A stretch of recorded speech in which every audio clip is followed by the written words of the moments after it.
Here we have a PS5 that has a loose HDMI port. Let's open it up and see what's wrong with it. There is an insane amount of screws in this device. You can see that the HDMI port simply sheared away from the motherboard. Let's add some flux and solder the pins. Clean it up. This liquid thermal paste is so cool. And reassemble the device.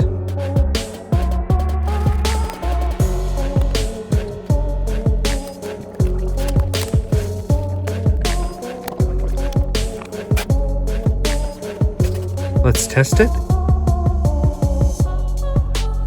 And there we go. It's all fixed and ready to be played with again.